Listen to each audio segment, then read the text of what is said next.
Alrighty, folks, it is the end of June, and I don't know if anybody else has this system in their household at home, but if there is a task that needs to be done, we need to go to sports practice, we need to go to the grocery store, we have an errand to run, we've got a chore to do, we've got a place to be, we've got whatever going on, and it's not on the calendar, it isn't going to happen. If it is not on the calendar, it doesn't exist.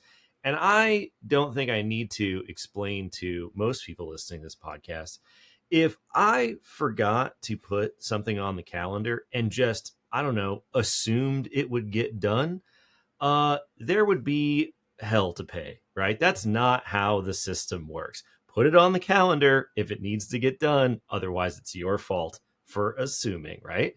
It's a whole system and it mostly works. Assuming that things are going to get done and not explicitly specifying things that need to get done is a recipe for disaster, regardless of what kind of setting you're in.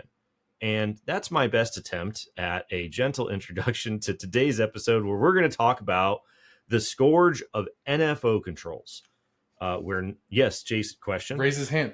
How much more of a recipe for disaster is it if you take in that calendar of events that you have, the tasks that you must have to complete is already more than enough tasks than you have for the time that you have allotted, or the ability that you have to perform. Well, and so now we're assuming that you're going to do things that aren't listed with the time that you don't have, because it's already filled with tasks that you have to perform. Yeah, if you're already over capacity on stuff and you have phantom tasks on the calendar, then the whole thing's just going to spiral out of control. I have to give you credit for your analogy. As somebody that appreciates analogies, that was an outstanding analogy. Master of analogies on this show. I feel like that you're constantly jumping on this topic of NFO controls, Jacob. We have been they're bothering you. We have been beating the drum on NFO controls for years.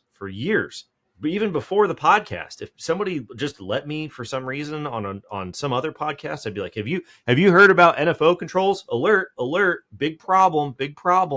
And have you ever laid on a couch and somebody asked you if the NFO controls are in the room right now? Yes. Are these NFO controls in the room with us right now? Can you point out the NFO controls in this lineup of suspects? Yeah, they are a weird thing. And so we're going to talk about them today. We're not talking about NIST Special Publication 800-171 Revision 3 today, thanks to the recent DFARS 7012 class deviation. The baseline requirement for defense contractors for the next several years will be NIST SP 800-171 Revision 2. The way that the CMMC rulemaking process is playing out as of the time of this conversation, it will come out and assess NIST SP 800-171 Revision 2 until additional rulemaking can update the program to point to Revision 3. That's why it's going to take several years to get to that point. The good news about that process is 800-171 Revision 2 is a smaller document. There are fewer requirements. There are fewer steps to verify those requirements in 171 Revision A or 171A. The bad news is that 171 Revision 2 is smaller because the government is assuming that you already have a robust, well-resourced, well-documented cybersecurity program that's up and running prior to starting your 800-171 Revision 2 implementation. For all intents and purposes, if all you have is 800-171 Revision 2, it's fine. It's definitely better than having nothing, but you are trying to start on second base rather than just trying to hit the ball to begin with, right? It is missing some precursors that they assume are in place. Now, 171 Revision 3 removes these assumptions and makes all of the security requirements explicit requirements. But until we get to that point for the next several years, there is some weirdness in 171 Revision 2 that you need to be aware of and that you need to manage if you're going to successfully achieve your CMMC certification. Yeah, so what is the best way to categorize the smaller workload that you have to do with 171 Revision 2 in your eyes? Like, what do you think? Because we know, and we've talked about this on the show, that Revision 3 kind of eliminates all of the gotchas, all of the one-offs that, well, you didn't do this. You've done Right. all of these 110 things. You didn't do this. And it's more comprehensive of a document. But with the assumptions being made explicit, we hopefully see a change in the trend from the reported statistics that we're getting and from the implementations trying to, I guess, merge the consultation, the part where I've worked with companies to do this and what I've noticed in their environments, and then the stats that we get from DibCAC on some of the things that are being failed and whatnot. You realize that assumptions are the biggest problem and the biggest hurdles that these organizations have to jump through to get CMMC implementations done. Yeah. So, Yeah, I mean the assumptions that underline 171 revision 2, which we'll talk about, it's debatable at this point whether they were okay to make those assumptions to begin with. There's a case to be made on both sides.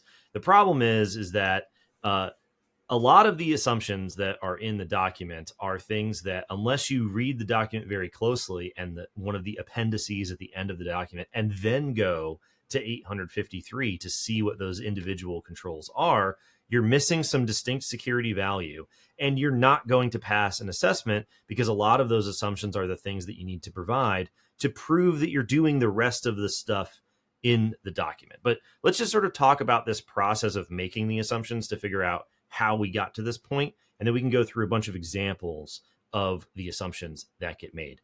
So NIST Special Publication 853 is the sort of master catalog of security controls from which derivative standards and requirements are derived from. So NIST SP 800-171 revision 2 is derived from the 853 revision 4 catalog. So 53 revision 4 has almost 1,000 controls in it, right? It's a very, very big document. So there's almost 1,000 controls in this thing.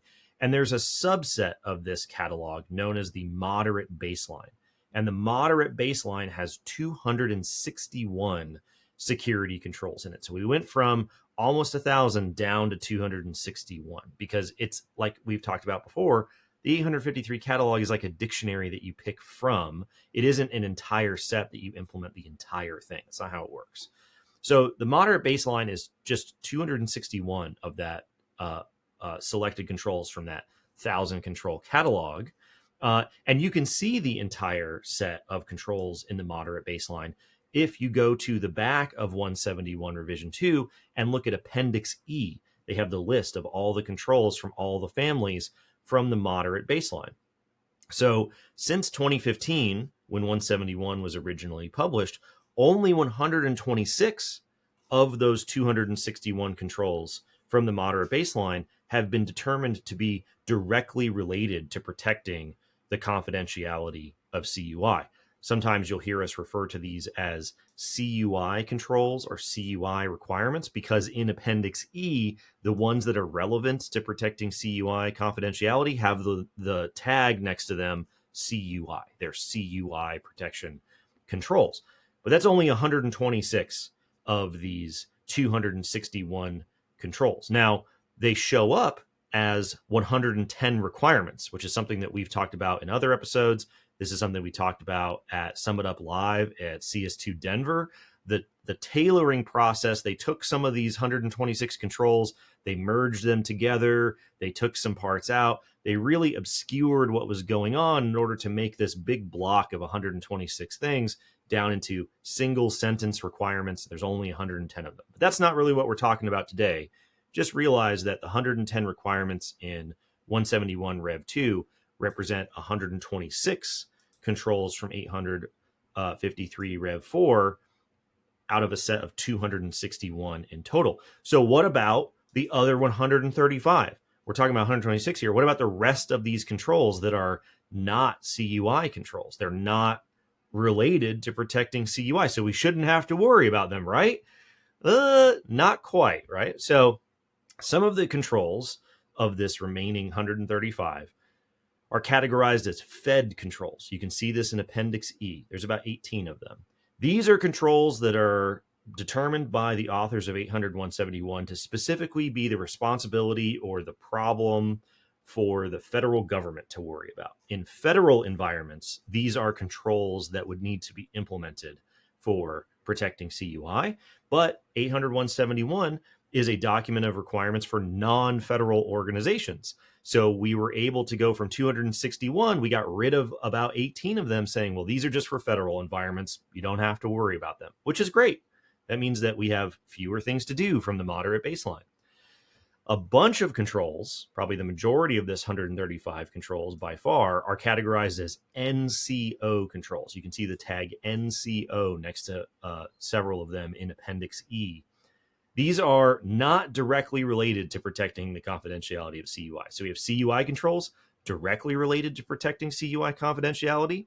We have NCO controls not directly related to protecting the confidentiality of CUI. And since 800-171 is a set of requirements for protecting confidentiality, then we don't have to do the things that are not related to protecting data confidentiality. And this is where 171 starts to show up as a very narrow standard, a very lopsided standard. If you're looking at 171 as the framework for a comprehensive information security framework from scratch, right? It's only designed to be the things you need to protect data confidentiality. It's really a privacy standard. We're worried about keeping information confidential. We're not worried about teaching organizations how to do security from scratch, which is why over the years, there's been so much pain and torture about we don't know what to do. We don't know where to start. We don't know how to tackle this. We don't have the resources for it. Of course you don't, because it's not what it was designed to do. It was designed to be a thing that you already know what you're doing. Here's some of the goals that you should achieve as a result. By the things that you're doing. Yep. By the things you're already doing. Now, speaking of which, we've gotten rid of some of these controls as Fed. We've gotten rid of some of these controls as NCO. We've kept 126 of them as CUI, but there's still 61 controls left over. And these have the tag in Appendix E of NFO. These are described as controls that are, and this is a direct quote, expected to be routinely satisfied without specification. What does that mean? That means they're not on the calendar, but you still have to pick up the kids from soccer practice. And you're over here playing video games and you're in deep trouble because you did not know that you needed to do this thing. It was just expected that you would do it because, of course, you should know that we need to do it. It's a ridiculous situation, but in a second, we'll get into some examples. We'll just take a breath here. And I just want to really emphasize the point that there are 61 things out of the 261 items in the moderate baseline that the authors of 800-171, NIST, NARA, and the Department of Defense said these are things that companies will already be doing that are so fundamental that we won't need to tell them to do them. And you can imagine there's probably some things in a group of 61 controls that are going to be pretty important to proving that the rest of them are working, because all these controls are very interrelated. And so if we don't have them in place, then the whole thing doesn't really fire off the way it's supposed to. The overlay part, right? So the foundation that overlay goes onto is assumed to already be in place with NFO controls. Just to reiterate and go through the numbers, because that's the things that we like to do. 261 controls in the 853 moderate baseline. 100 and out of the 126 of those are a part of 800-171 are considered to be relevant to protection of the confidentiality of CUI. Fed controls are in there, and then 61 or NCO controls are in there, and then 61 NFO controls. Yep. And that's what makes up the baseline. Yep. The 61 assumed controls are the foundation. And then, you have CUI. We want you to protect the confidentiality of that CUI. Here is a layer of 110 controls and 171. Yeah, and this is why in the year-long process of revising 800-171 to get to revision 3, we were constantly talking about the tailoring process, because the process of taking the 261 controls in the moderate baseline and saying this is an NCO control, this is a Fed control, this is a CUI control, it's going to be a requirement, this is an NFO control, magical Christmas land, ridiculous assumption time, is a process of tailoring. We're picking the parts that we're going to keep. So what ends up in 171 is the result of the tailoring decisions made against 853. So if you like 171 or you don't like 171, the only way to change it is to directly influence NIST's decisions over the tailoring process. Once it's solidified in the document, we can't change it. And if you're listening to this, 171 has already been revised to Rev 3, but that's a story for a different day. You missed out on the year-long revision process. There's going to be more in the future, so you'll be able to catch up. Anyways, we've talked about NFOs before. I think we've done a decent way of setting the stage so far. Let's get into some examples. Kids, feel free to follow along at home by scrolling through the Appendix E of 171 Revision 2. Okay, probably the biggest problem on the execution of 800-171 and going through an assessment to get your CMMC certification is the fact that every one of the -1 controls for every control family is an NFO control. So we just did an episode about this, deep diving into the nitty-gritty details of NIST policy and procedure controls. The first control in every family, AC-1, AU-1, SA-1, is the policy and procedure control for that family. So we sometimes refer to them as the -1 controls. They are the fundamental starting point for the rest of the NIST catalog.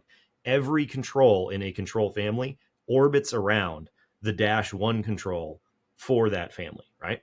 They are an inherent pairing together, two sides of the same coin, two peas in a pod, pick whatever metaphor you want to use. The obvious problem here, as we talked about in that episode at length, is if you don't have the policies and procedures and you don't have the documentation for the rest of the controls in the family, you can't verify that they're implemented to third parties or to yourself. And if you can't do that, that means you're not going to get your CMMC certification.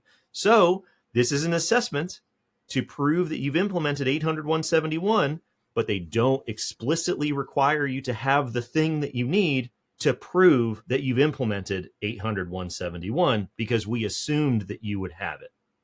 And then the continuation, right? That you have to maintain that compliance status, right? And those procedures are what makes it a repeatable process. So it is the foundation. It's the lifeblood that breeds into your program that makes Correct. it do what it needs to do. Yeah. And check out that episode, because if you're scrambling to try to figure out what does a good policy look like, the 853 catalog has a solid template. If you read through the -1 controls and their corresponding verification procedures in 853A, you can start to see the shell of what a decent policy needs to contain in order to meet this NFO control that is not a requirement, but is a requirement because you don't have to do it. But if you want to prove that you've implemented things, you have to do it, right?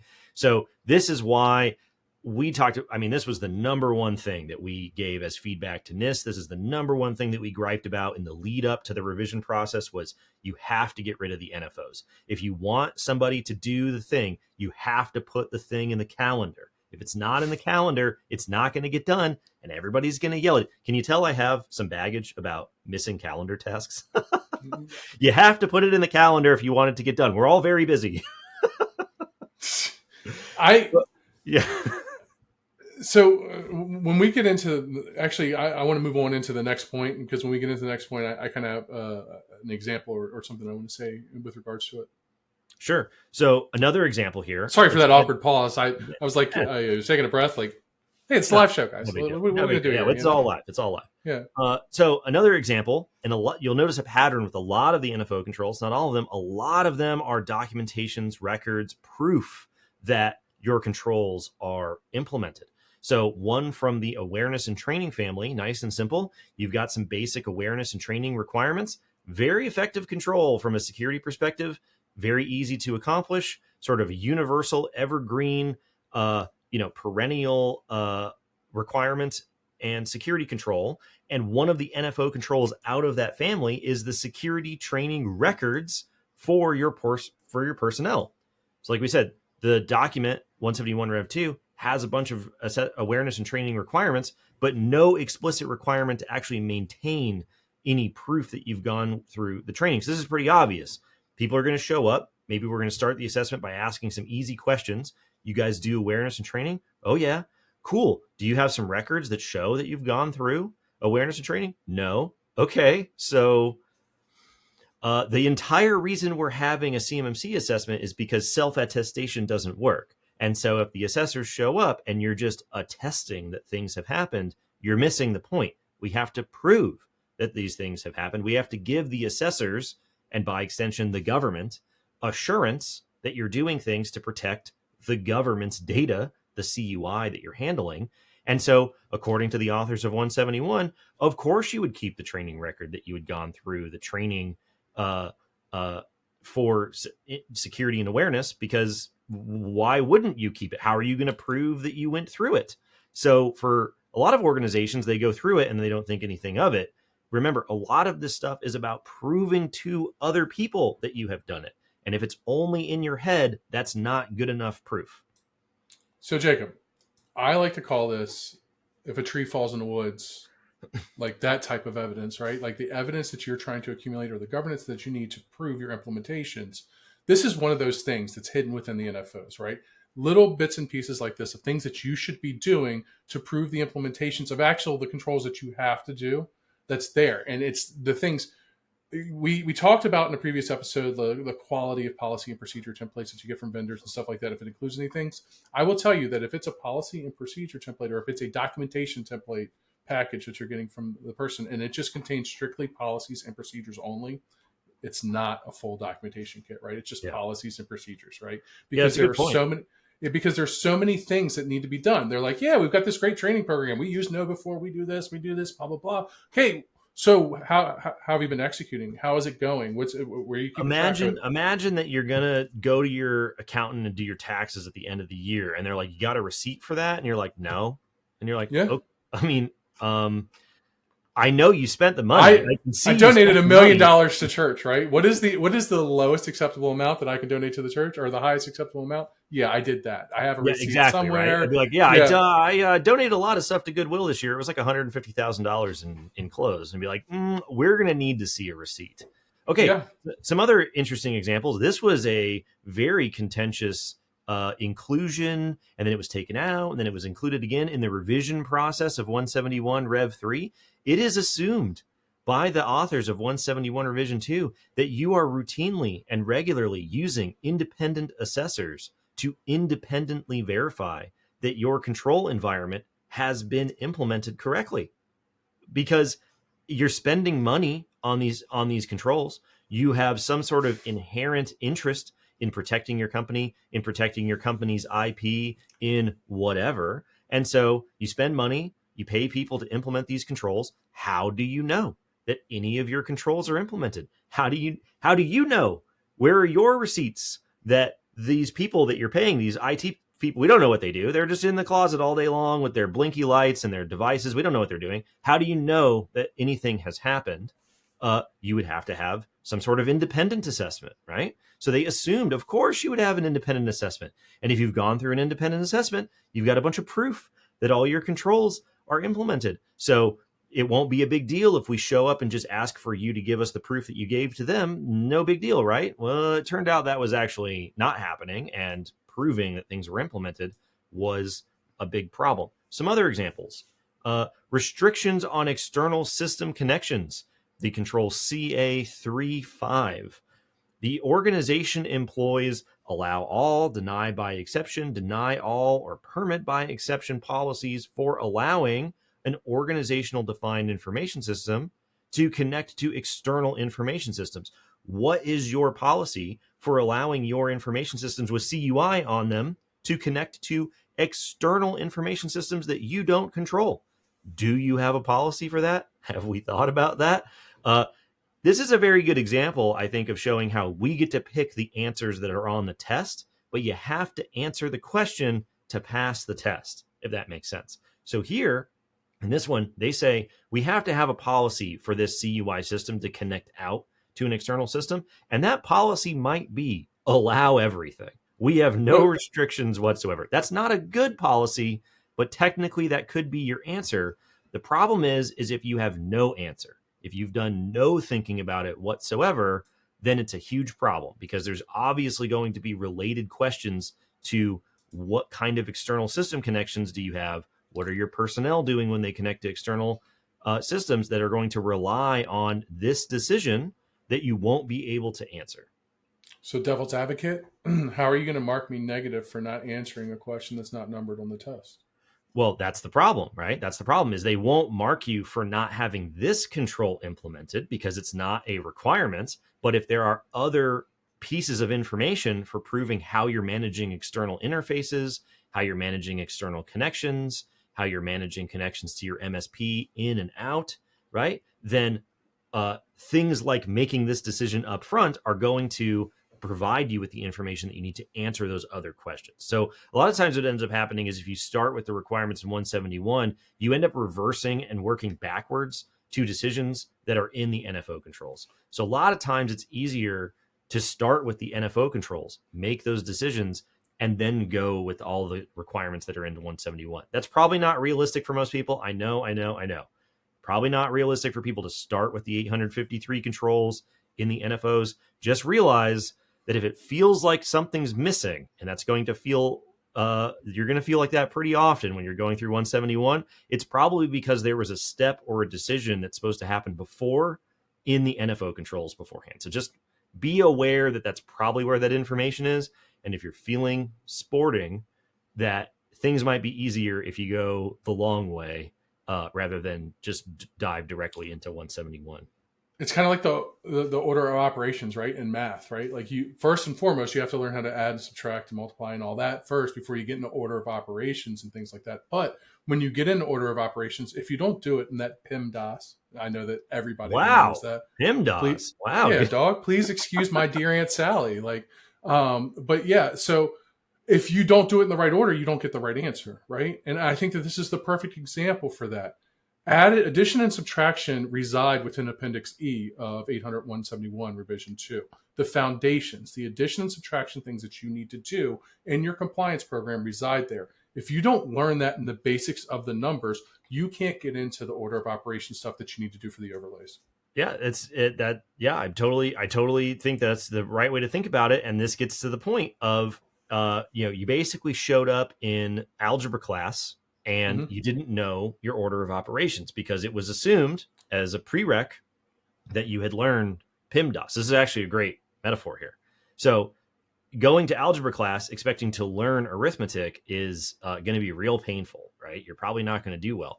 This essentially is assuming that you know your order of operations and your basic arithmetic operations, right? That's a lot of what this is. Now, we're going to talk about this at the end as to whether that's a reasonable assumption. But most of the DIB essentially just woke up in the middle of algebra class, not knowing how they got there is essentially what happened. So some other examples. We've got lots of examples, and you can see all of this in Appendix E. Anytime you see something and it says NFO next to it, it's going to give you a control identifier from 853. You can go look for it online in the online catalog, or you can fire up the PDF if you want to do it the hardcore way, and you can read what this control says. Everything in that control is assumed to be in place. So there are a bunch of configuration management controls. There's a big emphasis on configuration management in 171, and there's a bunch of precursors that are supposed to happen before in order to support those things that are being verified in 171, because we're only looking at the things that support the confidentiality of CUI through a configuration management lens in 171. For instance, CM9, the configuration management plan to begin with, the part that outlines how configuration management works in your organization. Do you think that an assessor is going to want to read through that in order to familiarize themselves with how you do configuration management? CM21, reviewing and updating the baseline configuration of systems on a regular basis. CM32, testing, validating, and documenting changes to system configurations. CM85, not duplicating your accounting of components in your system inventory. It's going to be real difficult to kick off an assessment when the assessor shows up, and one of the first things that they ask is, do you have a system inventory? And you don't have it, or you have it and it's got a bunch of duplicate entries in there. We haven't even asked a single actual question yet, and we already know that the management of the environment is going to be pretty rocky, right? So there's no requirement, right? It seems obvious, right? But there's no requirement that says, hey, have an inventory. Make sure you don't duplicate the entries. Make sure that it is an actual good, true inventory of what's going on. This is one of those. This is one of those edge cases where it's like, okay, if we tell you to have an inventory, it should be obvious what the nature of that inventory is like. That it's not duplicative. That it is like this, right? Because of course people would know that that's what an inventory is. But as we know, a lot of people don't know that, right? They don't know what a system inventory is supposed to look like. So should this requirement be explicit? Should they say have an inventory and make sure that it is a good inventory, or should they just say have an inventory? Does a system security plan is a system security plan not a system security plan if the topography of the system is not in there, which includes the inventory of the system, right? Yeah, good point. Good point. So you know what I mean? Like, so that maybe that's one of those ORC controls, and that's a whole nother whole nother couch session, No, bro. I don't man. want to get you all At worked the time up. of this conversation, I'm getting ready to go on PTO. I will not allow you to draw me into a debate over ORC controls. We'll worry about that later this year. Yeah, but yeah. So there's sometimes when I look at NFO controls and I can say, oh, I see this happening here, or oh, okay, I could see that happening there. But then when I start thinking and trying to prove myself wrong, I'm like, yeah, if I assume that this is happening and it's not happening. The only time that I see a real contradiction, and there may be one other, like people can dig through as much as they want, in this conversation that we've had is right when we got to this point. Because if you do not have a comprehensive inventory listed in your system security plan, your system security plan doesn't cover all of the That's a good point. Parameters needed, right? And we definitely have an hold on, SSP. About the triple stamp and double No, stamp. Go. And technically, if you do not have a valid system security plan, you automatically what? You don't even. You're not even getting out of the starting gate. It's not even. You've automatically failed the assessment, and you technically shouldn't even have an SPRS score because you weren't able to run through your assessment. We should do a deep dive episode on the SPRS. So if you've not done the NFOs and you don't have a good SSP, but you do have an SPR score, you're technically already in violation of what you're intended to do. Yeah. I'm not trying to be funny, like not funny. I'm not trying to be funny, FUDDY, right? But realistic, like I want to lay it out there. I'm not trying to be that way. But then when I'm sitting here and letting it uncover, that's realistically where we're at. Are you like fuddy TM right now? Well, dude? I'm writing down that we should do a spin-off episode where you're fuddy duddy. But anyways, that's for.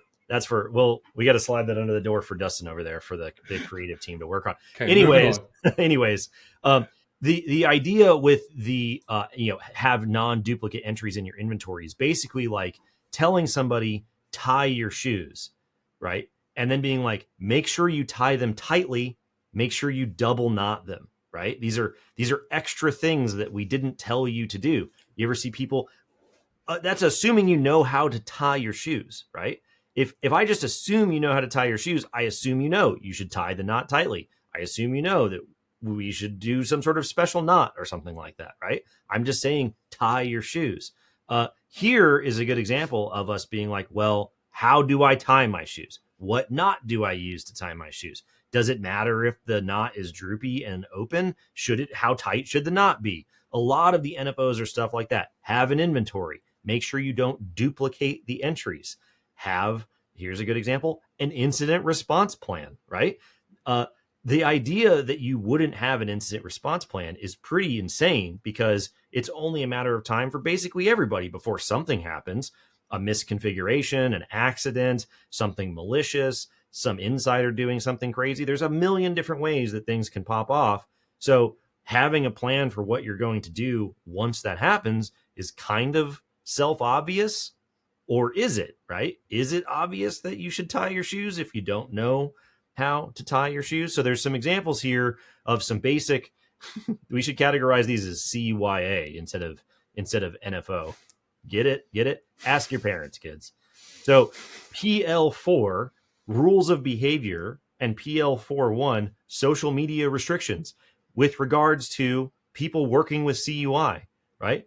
Are there any rules that apply to what your employees are doing when they're working with CUI? Their rules of behaviors when they're using your systems? Are there any rules at all when they're just working with your information? your IP, your HR information, your proprietary information. They're probably the same rules that you would apply to handling CUI, which is why the government thought we shouldn't have to tell you to do that because you clearly would already be doing that, right? Other things, like I said, the incident response plan, access agreements for certain systems, certain types of information inside your environment. Does anybody have to fill out anything that says, here is what you're agreeing to when you access this system inside of our company full of sensitive information? If you don't have stuff like that and things go wrong, then your lawyer is probably going to be like, what do you mean? What do you mean you didn't have to sign anything? What do you mean you didn't tell anybody? What do you mean you just sort of let them do whatever they want to? There was no trespassing sign. There was nothing to let anybody know that there was something going on. Third party personnel security, personnel sanctions for non-compliance with this stuff. Was anyone aware that there was something that they were supposed to do or not supposed to do, and then there was a problem if they did or didn't do those things? These are just sort of like basic CYA things that the government was like, why would we have to make this document longer? And remember, if you go way back in the day, the government, the original authors of 171, they wanted to not be overly bureaucratic, right? They were like, this company already exists. They're already handling their own information. They're already defense contractors. They're already handling sensitive government information. Clearly, they must have put some amount of thought into governing and protecting one or both of those sets of information. So we're not going to just pile on a bunch of stuff the way the federal government would do it. We're going to take all the things that they're reasonably assumed to be doing and not include it. That way the document isn't just this huge, long, overly bureaucratic set of things that are specifying requirements you've already done, right? It's actually not a bad way to approach it, unless those things aren't actually being done. Okay. I've never got a job where I had to work on a computer system that was managed, that was federal government responsibility, whether it be a contractor or whatever, that I didn't have to sign AUP or rules of behavior for whatever account that I was using or anything like that. In addition to that, in the beginning of my career, not so much, but more recently, like your interactions with social media, what websites and stuff you can visit, usually covered that. But that's huge, especially now. I think just to bring light to it for like insider threat, right? Because we see it constantly. I mean, how many times do we get those AI generated? I don't know about you. I don't know how popular you are. I'm not very popular. But, like I'll get these AI generated bots that are like, hey, interested in blah, blah, blah, blah, blah. Let's get all this information here. Click. One click is enough to do it, right? Like, the number of fashion models that want to get coffee in my LinkedIn inbox is off the charts. But no thanks, everybody. I don't know. Take a hint. The beard. Take a hint, everybody. Not interested. Fashion models. Oh yeah, there's a lot of like fashion models, a lot of like investor groups. They all have a particular look to them. If you know what I'm saying. You're not getting me. Somebody asked me if I was interested in getting tased. Okay, well separate podcast. Okay, last category. Last category of controls here. Probably the ones that are the most important for people to think about, because when it comes down to it, most companies are going to be working with a managed service provider because you're just not going to have the time and the resources and the personnel in-house to be implementing all of these controls completely on your own. You almost certainly are going to engage with an outside service provider for at least some of these controls, if not most of them. And for many people, to the greatest degree possible, you want to outsource the management of these controls because that's not what you do for your business. And so it just makes better sense to have other people do it. However, when you work with an MSP, there's an entire family of controls that are designed to work with external service providers in a secure manner. The SA family, the System and Services Acquisition family, and every single one of them that is worth its weight in worth the time to read is an NFO control. Almost the entire family of external controls for working with providers is categorized as NFO. The big one, the crown jewel, SA9. External Information System Services. I have talked about this for years. It was the thing. You have an SA9 tattoo secretly somewhere in your Oh body. yeah, I've got the text of it down my back, Yeah, it's like scripture. like Like Pam and Archer. Yeah, people get Bible scripture. You have SA9 and the control statement. Like, it is the thing that you have as a framework for what kind of agreement are you entering into with your external service provider. What are you requiring them to do? How do you know that they are doing it on their end? How will they prove to you that they are doing things on their end? You're signing a contract with these people, perhaps. You're paying money to these people at the very least. You are trusting them as a partner with privileged access into your environment that contains government data that you're on the hook for protecting, right? There's probably some questions that you should ask, and there's probably some answers that you want to verify. And SA9 is the way that you do that. Thankfully, in 171 Rev 3, this is now an explicit control. It is no longer an NFO assumption. But this is a huge problem for people right now, because when you show up to go through your CMMC assessment, who's going to be sitting at the table with you? The people from your MSP. And for most people, they're going to be the ones who are responsible for answering most of these questions in 171A. So the majority of that conversation is going to be between the CMMC assessors and your MSP partners. And so if you have no idea what they're doing and they have no idea what they're on the hook for, you're not going to get very far. We just did a episode about pre-assessment readiness, about feasibility reviews in the first phase of CMMC assessments. If it is not obvious that your organization is ready and feasible to go through an assessment, you're not going to get an assessment. They're going to cancel it. They're going to reschedule it. They're going to postpone it. It's not going to happen. So you have to go through the SA9 at the very least to loop your MSP into the conversation about what's going on. Some of the other controls in the SA family that are related, SA9 too, the identification of functions, ports, protocols, and services in use between you and your MSP. What are they doing on a technological basis? What are they accessing? What ports are open? What software are they using? What agents are they installing? What are they doing? They have a God tier privileged access into your environment that might contain the schematics to DoD weapon systems. You think that the government might be interested in knowing, do you know what they're doing? Do you know what's happening under the hood? Now, this is probably something that seems pretty technical to most people who are signing contracts with MSPs, which is why it's very important that they can prove to you what those answers are, because if you don't care what it is, the CMMC assessors will certainly care what those answers are. Some other things here. Information system documentation, like we said, common pattern in almost every family. The policies and procedures, the corresponding documentation, all the things that you need to reference in order to prove implementation via 171A are assumed to already exist beforehand. If you don't have those things and you want to know what the templates would look like in order to get them, check out the NFO controls for the families, the policies, the procedures, the documentation controls. And then the last example here, SA42, design implementation information for security controls. Just to pause here. This is a control that you have on your MSP for them to provide to you design implementation that proves the implementation of the security controls that you're paying them to implement for you, right? Specifically, the control says the organization, that's you, requires the developer of the information system, component, or service, that's your MSP, to provide design and implementation information for the security controls to be employed, 800-171 requirements, that includes, you need to select one or more of these things, security relevant external system interfaces between you and your MSP, the high level design information of this architecture, and or the low level design information of this architecture. What does the relationship between your organization look like?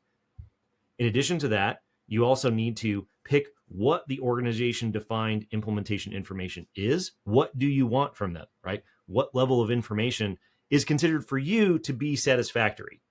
There needs to be something. This is probably something that your MSP is going to know the answer to. But if your CMMC assessor shows up and says, okay, so you've hired this MSP and they've implemented all of your controls, You've got all these external interfaces with their RMM tools and a bunch of different agents and a bunch of different accounts that they can log into, or whatever the system and setup needs to be. Um, do you have any of that information that we can check out? How do you know that they're doing stuff? What does it look like when they tell you? What do your receipts look like for all this money that you're spending to work with them? How do you know that they've implemented your controls in your environment from an external position? And then some sort of level of detail. So this is another example. There is no defined level of correct detail for what this control would be including. You get to pick, but if you put on your hat here, there's probably some level of detail that would be necessary for you to know that your external service provider has implemented your controls for you. Probably the information in 171A, right? That's probably pretty close to the information you would need in order for them to be able to answer your question. I've paid you money. Have you implemented my controls or not? And if they can provide you that information, they can provide the CMMC assessors that information. And then everything with CMMC is more of a formality rather than some sort of big surprise on assessment day, but only if you're familiar with these NFO controls. So CMMC, outside of the CMMC spectrum, why is this important, especially in these relationships, is because what we see usually is a lot of outsourcing of services by an MSP. There's an MSP main business unit, and then all the technical work is being done by a business unit. And technically, sometimes it's overseas. And technically, sometimes they have access to things that they probably shouldn't have. But because there was no discovery, there was no documentation, there was nothing that laid out the relationship between the provider and the client, there was no understanding that this was what was happening. So this is what we call, would that be intentional spillage, or would that be inadvertent spillage, right? I think it's probably, that's debatable in terms of what's going on. All of these SA controls, a lot of this stuff under SA controls, a lot of stuff under external system connections that we talked about earlier would generally fall under the umbrella of third-party risk management. You've probably seen this on LinkedIn posts. You've probably gotten emails about this. You've probably gotten webinar invites from every security company on the planet about third-party risk management. This is what those controls are doing. I would venture to say the vast majority, no question, of companies in the DIB who are going to undergo CMMC leverage an MSP in some way to answer their questions. And if you don't have the kinds of things that are in these NFO controls in 171 Rev 2, you're not going to make it through your CMMC assessment because they're not going to be able to answer the questions. It also begs the question, you're spending money on this thing, but you don't know if you're getting anything What for you're getting your money. exactly. At the very least, even if you hate CMMC, you don't believe in it for whatever reason, even after all this time and at this point in the rulemaking process, I would implore you, if you've spent money with your MSP, you need to go ask them, can you prove that you've done anything? Like, how do I know that I've got anything for the money? And if they can't prove to you that they've implemented controls in accordance with SA5 and SA9, then you might be getting ripped off. So, after you finish this episode, go call somebody, whoever you're working with. They should be able to prove to you what's going on. But they have quick ticket times and answer 98% of the emails within 48 hours, like the SLA state, right? Yeah. They're doing a good job. The business model of the average MSP is not to be able to prove that things are happening. It's to get it out of your hair, which is valuable, right? Until we end up in a situation where your business is the business of stewarding the government's data, and the government is extremely interested in protecting that data's confidentiality. Then all of a sudden, that is a massive disruption to the normal day-to-day way that MSPs operate, because now they have to prove what they're doing. They have to think about what they're doing. They have to frame it against specific security requirements and controls. They have to maintain what's going on. It's not this willy-nilly shoot from the hip, get as many clients in your portfolio as possible, and then just scale. There's actual governance that has to happen because we're trying to give the government assurance that the data is being protected. So just to sum up here, in this long episode diving into NFOs, back in the day, the government assumed that companies were inherently interested in protecting themselves and their own data. That was sort of the first principle, was by existing as a company in the modern world with network connectivity and technology and devices, you have some sort of inherent interest in protecting yourself and your company's data. As a result, they modeled SP 800-171 and tailored the 853 moderate baseline off of an aggressive set of assumptions about what would already be in place. These are known as NFO controls. And so when the government was thinking about this, their position was, why specify requirements and be, in their words back in 2018, overly bureaucratic if companies clearly, to them, must have already thought about who is doing their external maintenance on their systems, who's connecting to and from external systems, what to do when an incident occurs, how to configure systems securely, how to maintain those configurations over time, how to maintain security throughout the system development lifecycle, how to establish and maintain a secure architecture for your systems, how to work with your MSPs. Of course, companies would have thought about these things. It would be pretty crazy if you did not think about these things. Regardless of where you think 171 is coming from, those are some pretty obvious things that are humongous risks if you haven't thought about them whatsoever. If you don't have an incident response plan, if you have no idea what your MSP is doing, if people are doing external maintenance on your shop floor equipment and you don't know who they are, when they're coming in, what they're doing, what data they're taking with them potentially, there's no monitoring, there's no logging of security events in the environment so that we can actually figure out what happened after the fact. That's a big problem. That's a big problem. It is not unreasonable to think that a company would be doing those things, right? So when it turned out that all those assumptions were actually incorrect, which, agree, disagree, whatever your position is, 90% of the companies probably in the DIB don't have this stuff implemented. We had a big problem. We had a massive gap that we need to fill because these 61 NFO controls need to be specified. And so 171 necessarily ended up with a big increase in 171 revision 3, a 32% increase over 171 revision 2. Check out the episode below where we go into it. Thanks largely to these NFO controls no longer being assumed and being tailored into the baseline of controls tagged as CUI. So the big philosophical question here is, who was being unreasonable, right? The government assumed that companies who would be bidding on contracts that had data protection requirements or that were already defense contractors working with this data would have already thought about doing these things.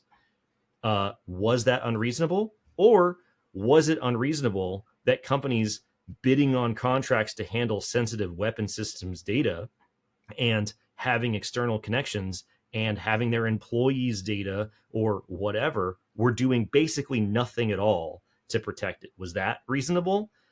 Honestly, they probably were both unreasonable. It was probably both unreasonable for industry to basically be doing absolutely nothing, and it was also unreasonable for the government to assume that industry would be doing a lot of different things. It's a little column A and it's a little column B. There is no one guilty party here in the story of 800-171. I think level of unreasonability depends on the level of familiarity with the topic matter, right? If you don't know what you don't know, and if you don't know that these things exist and what they mean, right? But what would stop people from not knowing what they mean? Maybe an infographic that's like Russian nesting dolls that show these 61 NFO controls, and then we take and put another one on top of it. This overlay for CUI. That's one slide, bro.